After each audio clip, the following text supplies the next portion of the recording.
यार सिट, यार ट्रांसप्लांट करने के चक्कर में पूरा फेस ही खराब कर डाला मैंने। अब कैसे ठीक होगा? अब ठीक भी नहीं हो सकता ये इतना आसानी से। क्या क्या करना पड़ेगा यार, हट।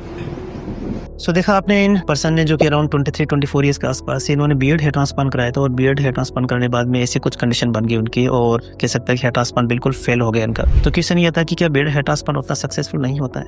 देखिए, ऐसा नहीं है। बियर्ड हेयर ट्रांसप्लांट बेसिकली आपके हेयर ट्रांसप्लांट में कह सकते हैं कि एडवांस हेयर ट्रांसप्लांट का एक पार्ट होता है, और किसी भी हेयर ट्रांसप्लांट के सक्सेस के लिए क्या होता है कि हमें 3D रूल को हमें अप्लाई करना होता है। तो first D stands for the design part, means आपका जो बियर्ड का हेयर लाइन जो डिजाइन होता है बिल्कुल परफेक्ट होना चाहिए, फेस के अकॉर्डिंग होना चाहिए, है ना। कुछ रूल्स होते हैं, उस रूल्स को फॉलो करना बहुत ज्यादा जरूरी होता है, और इस केस के अंदर वो रूल्स पूरी तरह तोड़े गए हैं।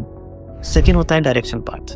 डायरेक्शन मतलब है कि आपका जो हेयर किस एंगल से बाहर निकल रहा है। ओके, आप इनके केस में देख पा रहे हो कि इनका हेयर बिल्कुल 90 डिग्री के ऊपर बाहर निकल रहा है। ओके, ब्रूम की तरह दिखाई दे रहा है, कि आपकी जो नॉर्मल बियर्ड की तरह है। ओके, तो जनरली क्या होता है कि हम जब बाल यहाँ पे लगाते हैं तो क्या होता है कि we have to be give less than 10 degree on that area. Okay, जैसे कि इस केस में दिया गया है, उससे क्या होता है कि आपका हेयर बिल्कुल अच्छे से निकलता है। And third D stand for the density. यहाँ की और यहाँ की डेंसिटी बिल्कुल नॉर्मल होना जरूरी है। ओके, फेस का, क्योंकि हम फेस को सामने से देखते हैं, और यूनिफॉर्म डेंसिटी होना बहुत ज्यादा जरूरी है। और इस केस में मैं देख पा रहा हूँ कि कुछ जगह आपकी डेंसिटी कम है, कुछ जगह आपकी डेंसिटी थोड़ी ज्यादा है। ओके, तो इन चीजों को बिल्कुल ध्यान रखिए। और अगर इस केस की बात करें कि हम कैसे इसको इंप्रूव कर सकते हैं, तो कुछ हेयर इनके रिमूव करने पड़ेंगे, और हो सकता है इसमें कुछ इंप्रूवमेंट किया जाए। जैसे एग्जाम्पल, इनका बियर्ड का जो शेपिंग है अच्छे से किया जाए, और जो डायरेक्शन अच्छा नहीं है उनको कंप्लीट रिमूव करना पड़ेगा, और इसका री हेयर ट्रांसप्लांट करके कुछ हद तक इसको इम्प्रूव किया जा सकता है। तो अगर आप बियर्ड हेयर ट्रांसप्लांट कर रहे हैं तो हमेशा डर्मेटोलॉजिस्ट जिनको अच्छा एक्सपीरियंस हो उन्हीं से करवाइए।